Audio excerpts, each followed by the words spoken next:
सुबह के ठीक 10:45 पर शहर के सबसे आलीशान कार शोरूम इंपीरियल मोटर्स के बाहर एक बुजुर्ग आदमी धीरे धीरे चलता हुआ पहुंचा।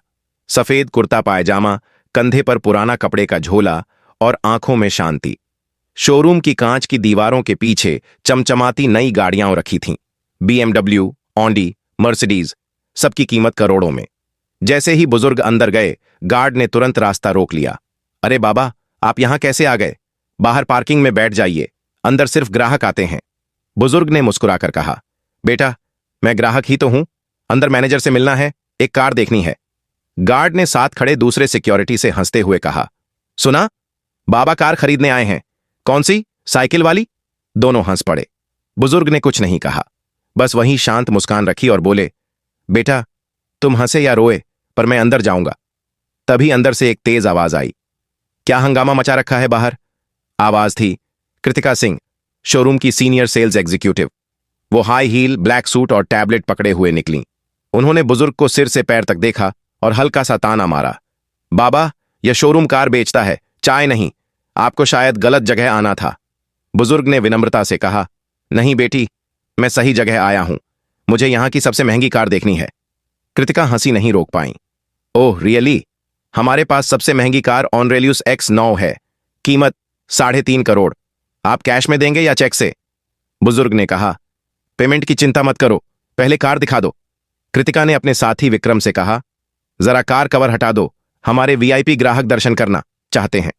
विक्रम मुस्कुराया और बोला, मैडम, यह मजाक है क्या? यह आदमी तो लगता है फुटपाथ से चला आया है। कृतिका ने कहा, हां, पर थोड़ा टाइम पास करने में क्या बुराई है? दोनों हंसते हुए कार के पास गए और कवर हटाया। कार की बॉडी चमक उठी। बुजुर्ग ने उसे गौर से देखा, फिर धीरे से कहा, इसकी इंजन साउंड मुझे सुननी है। विक्रम झुंझलाया। बाबा, यह कोई लोकल गाड़ी नहीं है, इसमें बैठना भी मना है, यह शोपीस है। बुजुर्ग बोले। तुम्हारे मालिक से मिलवाओ, वही बात समझेंगे। कृतिका ने झुंझलाते हुए कहा। ओ गॉड, अब ये मालिक से भी मिलना चाहते हैं। फिर रिसेप्शन पर जाकर फोन उठाया। सर, एक बूढ़ा आदमी आया है, कह रहा है वो एरेलियस X9 खरीदना चाहता है, शायद मजाक कर रहा है। फोन के उस पार से आवाज आई। मजाक करने दो, थोड़ी देर में खुद चला जाएगा। यह आवाज थी अभिषेक मेहरा, शोरूम का जनरल मैनेजर, एक अहंकारी, सेल्स ड्रिवन आदमी जो लोगों को उनके कपड़ों से आंकता था। कृतिका ने फोन रखा और बुजुर्ग से बोली, मैनेजर साहब बिजी हैं, आप किसी और दिन आइए। बुजुर्ग ने कहा, मुझे आज ही मिलना है, जरूरी बात है। विक्रम ने हंसकर कहा, जरूरी बात यह है कि आपको यहां से जाना चाहिए बाबा, बाहर पानी रखे हैं, पी लीजिए। इतना कहकर वो दोनों अंदर चले गए। बुजुर्ग कुछ पल वहीं खड़े रहे, फिर पास की कुर्सी पर बैठ गए। थोड़ी देर बाद एक छोटा सा लड़का, लगभग 25 साल का, उनके पास आया। नाम था रवि तिवारी, नया जूनियर सेल्समैन। रवि ने पूछा, बाबा, सब आपको डांट क्यों रहे हैं? आपको कुछ चाहिए क्या? बुजुर्ग मुस्कुराए। बस तुम्हारे मैनेजर से मिलना है बेटा। रवि ने कहा, ठीक है, मैं कोशिश करता हूं। वो भागा भागा मैनेजर के ऑफिस में गया। सर, बाहर एक बुजुर्ग हैं, कहते हैं कार खरीदनी है। मैंने देखा, वो गरीब लगते हैं, पर बात में सच्चाई है। अभिषेक ने आंखें उठाईं। रवि, तुम नए हो, यहां हर महीने 100 लोग ऐसे आते हैं। तुम्हारा काम है असली खरीदार पहचानना। अब जाओ और उसे बाहर भेजो। रवि ने झिझकते हुए कहा। पर सर, अगर वो सच में... अभिषेक ने बीच में काटा। Enough, don't argue, do your job. Ravi बाहर आया। बुजुर्ग अब भी शांत बैठे थे। उसने धीरे से कहा, बाबा, उन्होंने कहा आप बाद में आइए, वो अभी बिजी हैं। बुजुर्ग ने सिर हिलाया। ठीक है बेटा, जब समय सही होगा तब मुलाकात खुद हो जाएगी। रवि ने हैरानी से पूछा, आपका नाम क्या है? बुजुर्ग ने मुस्कुराकर कहा, नाम जानने का वक्त अभी नहीं आया बेटा। और इतना कहकर उन्होंने अपनी झोली से एक छोटा सा सील बंद लिफाफा निकाला। रवि से बोले, यह अपने मैनेजर को देना, लेकिन जब वो अकेले हों। रवि ने लिफाफा लिया। क्या इसमें? बुजुर्ग ने कहा, जवाब उसमें मिलेगा, बस दे देना। रवि कुछ समझ नहीं पाया, लेकिन जब उसने बुजुर्ग की आंखों में देखा तो अजीब सी गहराई महसूस हुई, जैसे वो कोई आम आदमी नहीं, कुछ और ही है। वो लिफाफा उसके हाथ में भारी लगने लगा। रवि ने वो सील बंद लिफाफा सावधानी से अपनी शर्ट की जेब में रखा। शोरूम के अंदर अब भी वही गहमा घमी थी, नए ग्राहक, चाय की ट्रे, चमकते टायर और सेल्स की बातें। लेकिन रवि का ध्यान अब कहीं और था। हर बार जब उसकी उंगलियां उस लिफाफे को छूतीं, उसे लगता जैसे उसमें कुछ बड़ा छिपा है। करीब आधे घंटे बाद शोरूम थोड़ा शांत हुआ। अभिषेक मेहरा अपने केबिन में अकेले था। रवि ने हिम्मत जुटाई और अंदर चला गया। सर। हाँ रवि, अब क्या हुआ? अभिषेक ने बिना सिर उठाए जवाब दिया। वो जो बुजुर्ग थे ना, उन्होंने ये लिफाफा आपको देने को कहा है। बोले थे अकेले में देना। अभिषेक ने मुस्कुराकर कहा। क्यों, इसमें क्या लिखा है? दान का आवेदन? फिर लिफाफा ले लिया, सील तोड़ी। अंदर सिर्फ एक सफेद शीट थी, उस पर नीले इंक से कुछ पंक्तियां टाइप की हुई थीं। प्रिय श्री अभिषेक मेहरा, आज आपके व्यवहार से मैंने बहुत कुछ समझा। कल सुबह 10 बजे मैं ऑरेलियस ग्रुप के हेड ऑफिस में मिलूंगा। वहां तय होगा कि इंपीरियल मोटर्स का भविष्य किसके हाथ में रहेगा। एस शेखावत। अभिषेक का चेहरा तुरंत सख्त हो गया। उसने दोबारा नाम पढ़ा, एस शेखावत। उसका माथा सिकुड़ गया। यह नाम कहीं सुना है, वह बुदबुदाया। अचानक उसे याद आया, ऑरेलियस ग्रुप वही कंपनी थी जिसके फ्रेंचाइज पर यह पूरा शोरूम चल रहा था, और एस शेखावत वही शख्स थे जो इस ब्रांड के फाउंडिंग डायरेक्टर में से एक थे, लेकिन पिछले कई सालों से पब्लिक में दिखाई नहीं दिए थे। अभिषेक ने झटके से इंटरकॉम उठाया। कृतिका, जल्दी मेरे केबिन में आओ। कुछ सेकंड में कृतिका अंदर पहुंची। क्या हुआ सर? अभिषेक ने उसे लिफाफा थमाया। पढ़ो यह। पता है, ये वही बुजुर्ग थे जो सुबह आए थे, और यह नाम शेखावत। क्या तुम समझती हो इसका मतलब? कृतिका ने पढ़ा और चेहरा फीका पड़ गया। सर, मतलब वो हमारे। हाँ, अभिषेक ने टेबल पर हाथ मारा। वो हमारे फ्रेंचाइज ओनर में से एक हैं, और हमने उन्हें बाहर बैठा दिया। कृतिका की आवाज कांप गई। अब क्या करेंगे सर? अगर उन्होंने रिपोर्ट कर दी तो? अभिषेक ने गहरी सांस ली। कुछ नहीं होगा, अभी तक उन्होंने सिर्फ चेतावनी दी है। कल तक मैं सब ठीक कर दूंगा। कृतिका बोली। पर कैसे? जो लोग ऊपर तक पहुंचते हैं वो हर झटका झेलना जानते हैं। कल जब वो आएंगे मैं सॉरी बोल दूंगा। थोड़ा इमोशनल ड्रामा, थोड़ा फ्लैटरिंग, सब ठीक हो जाएगा। कृतिका ने सिर हिलाया। लेकिन सर, अगर उन्होंने सीधा कॉर्पोरेट टीम को बोल दिया तो? अभिषेक ने मुस्कुराया। तब भी मेरे पास एक प्लान है। उनके उम्र दराज होने का फायदा उठाया जा सकता है। अगर उन्होंने कोई क्लेम किया तो मैं कह दूंगा कि कोई फेक आदमी उनका नाम इस्तेमाल कर रहा था। पुरानी ट्रिक है, काम करेगी। कृतिका चुप हो गई। वो जानती थी सर का कॉन्फिडेंस कई बार अहंकार की हद पार कर जाता है। इसी बीच रवि बाहर खड़ा सब सुन रहा था। वो अंदर नहीं गया, पर दरवाजे की ओट में हर शब्द उसके कानों में पड़ा। उसे अंदर से गुस्सा आया। उसने सोचा, इन लोगों ने कल भी गलती की थी और आज भी झूठ से ढकने की कोशिश कर रहे हैं। रात को रवि घर नहीं गया। वो शोरूम के पीछे वाले छोटे ऑफिस में ही रुका।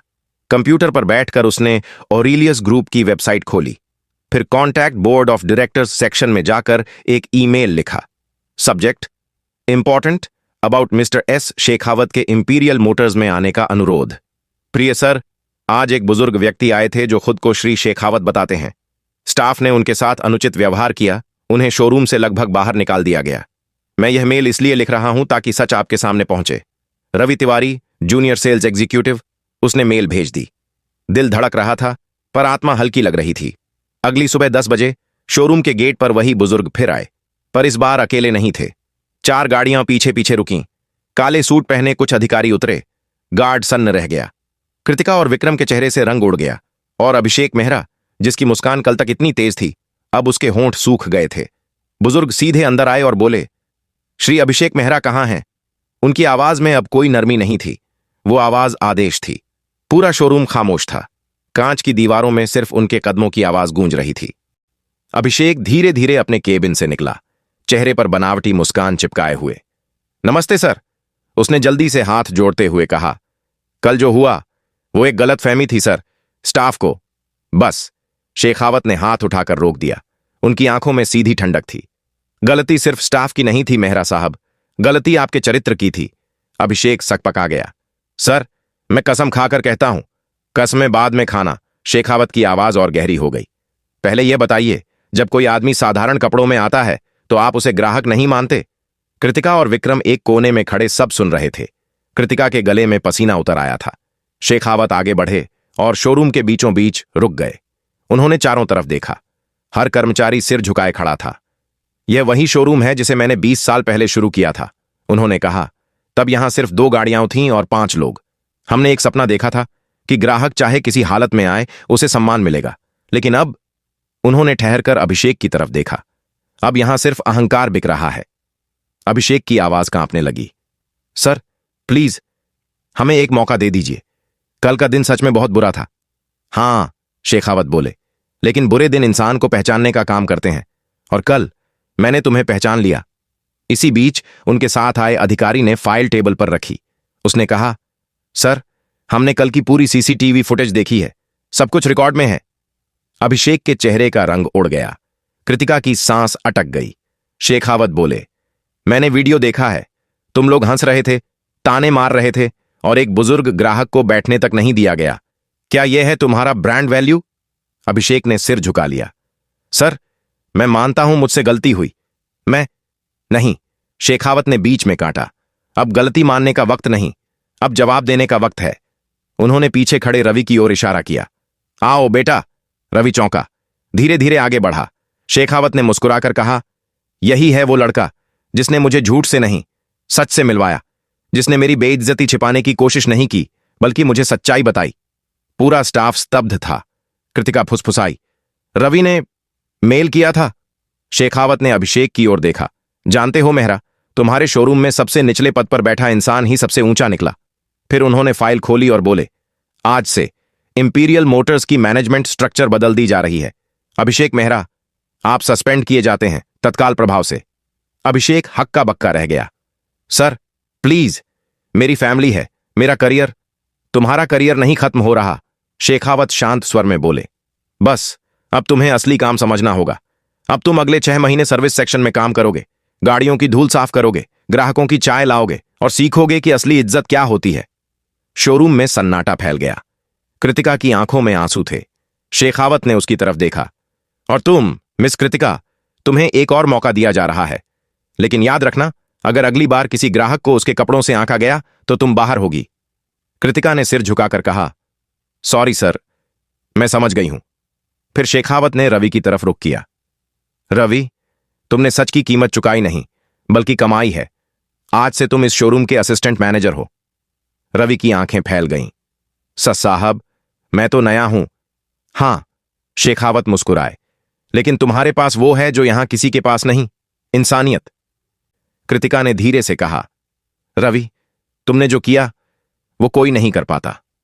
रवि ने जवाब दिया, मैंने बस वही किया जो सही लगा। शेखावत ने आखिरी बार अभिषेक की ओर देखा। याद रखो मेहरा, ब्रांड की असली कीमत कारों में नहीं होती, बल्कि उन हाथों में होती है जो उन्हें सम्मान से छूते हैं। उन्होंने अपनी छड़ी उठाई और दरवाजे की ओर बढ़ गए। हर कदम की आवाज शोरूम की फर्श पर गूंज रही थी, मानो हर गूंज कह रही हो, इंसानियत की गाड़ी सबसे आगे चलती है। 3 हफ्ते बीत चुके थे। शोरूम का माहौल अब पहले जैसा नहीं था। हर कोई थोड़ा ज्यादा विनम्र, थोड़ा ज्यादा सतर्क हो गया था। इंपीरियल मोटर्स का बोर्ड अब और भी चमकने लगा था, पर अब उसकी चमक सिर्फ कारों से नहीं, बल्कि रवि की ईमानदारी से थी। रवि अब असिस्टेंट मैनेजर था। कर्मचारी उसे सर कहने लगे थे, लेकिन वो हमेशा मुस्कुराकर कहता, अरे सर मत बोलो, रवि ही ठीक है। वो हर सुबह सबसे पहले आता, शोरूम की लाइट्स ऑन करता और वहीं पुरानी जगह पर 5 मिनट खड़ा रहता जहां शेखावत साहब बैठे थे। उसके लिए वो जगह अब किसी मंदिर से कम नहीं थी। एक दिन कृतिका आई और बोली, रवि, आज तुम्हें ऑरेलियस हेड ऑफिस से बुलावा आया है। रवि थोड़ा चौंका। मुझे? किस लिए? कह नहीं सकते, कृतिका बोली। बस उन्होंने कहा है कि मिस्टर शेखावत खुद मिलना चाहते हैं। कांच की ऊंची बिल्डिंग, जहां हर दरवाजा अपने आप खुलता था। रवि ने कभी इतना बड़ा ऑफिस नहीं देखा था। रिसेप्शनिस्ट ने कहा, मिस्टर रवि तिवारी, सर आपका इंतजार कर रहे हैं। वो अंदर गया। शेखावत साहब वहीं थे, सफेद कुर्ते में, लेकिन अब उनके सामने एक मोटी फाइल थी और कई चार्ट्स। आओ रवि, उन्होंने कहा। कैसे हो? जी सर, अच्छा हूं, सब ठीक चल रहा है। पता है, शेखावत ने मुस्कुराकर कहा, मुझे हर हफ्ते रिपोर्ट मिलती है और तुम्हारे नाम के आगे हमेशा एक ही शब्द लिखा होता है, सच्चाई। रवि झेंप गया। सर, मैं बस अपना काम कर रहा हूं। शेखावत ने कुर्सी से टेक लगाई। रवि, तुम्हें एक बात बतानी है। मैंने फैसला किया है कि अब मैं धीरे धीरे रिटायर हो जाऊंगा। रवि चौंका। क्या? पर सर, बिना आपके तो। शेखावत ने मुस्कुराकर कहा, हर इंजन को एक दिन रुकना होता है बेटा, लेकिन जरूरी है कि गाड़ी चलते रहे। उन्होंने फाइल उसकी ओर बढ़ाई। ये मेरे ट्रस्ट की फाइल है, ऑनरेलियस फाउंडेशन। मैं चाहता हूं तुम इसमें डायरेक्टर इंचार्ज के तौर पर काम शुरू करो। रवि के होंठ सूख गए। सर, लेकिन मैं तो एक सेल्समैन था। शेखावत ने कहा। अब तुम एक मिसाल हो और कंपनी को मिसालें चाहिए, सिर्फ मैनेजर नहीं। रवि की आंखें नम हो गईं। उसने बस इतना कहा, मैं वादा करता हूं सर, कभी झूठ के आगे नहीं झुकूंगा। शेखावत ने सिर हिलाया। मुझे पता है, इसलिए तो तुम चुने गए हो। अभिषेक अब सर्विस सेक्शन में था। ग्राहकों की गाड़ियों पर डस्टर चला रहा था। कभी कभी दूसरे स्टाफ उसकी तरफ देखकर मुस्कुराते, पर वो अब कुछ नहीं कहता था। वो चुपचाप काम करता, हर गलती को सुधारने की कोशिश करता। एक दिन रवि सर्विस एरिया में गया। अभिषेक सर। अभिषेक चौंका। किसी ने हफ्तों बाद उसे सर कहा था। मैं बस ये कहना चाहता था, रवि बोला, कि मैं आपकी जगह नहीं ले रहा। मैं बस वही कर रहा हूं जो आपने मुझे सिखाया। काम में लगन रखो। अभिषेक ने उसकी तरफ देखा। आंखों में हल्की नमी थी। रवि, उस दिन अगर तुम सच न बोलते तो मैं कभी अपनी गलती नहीं देख पाता। तुमने मुझे गिराया नहीं, जगाया है। रवि मुस्कुराया। फिर तो हम दोनों ने कुछ सीखा। अभिषेक बोला। हां, एक बात जरूर सीखी, कपड़े नहीं, किरदार पहचानो। दोनों ने हाथ मिलाया। कृतिका पास खड़ी थी। उसकी आंखों में भी एक सुकून था। रात को रवि जब बाहर निकला तो पार्किंग में एक कार खड़ी थी। काली, पुरानी, लेकिन चमकदार। वो वही कार थी जिसमें शेखावत साहब उस दिन पहली बार आए थे। उसके बोनट पर एक छोटा सा लिफाफा रखा था। रवि ने उठाया। अंदर सिर्फ एक लाइन लिखी थी, जब दुनिया तुम्हें पहचानने लगे तब भी वही बने रहना जो तब था, जब कोई नहीं जानता था। एस। शेखावत। रवि मुस्कुराया, लिफाफा जेब में रखा और आसमान की तरफ देखा, जहां सितारे भी मानो कह रहे थे, सच की गाड़ी कभी रुकती नहीं।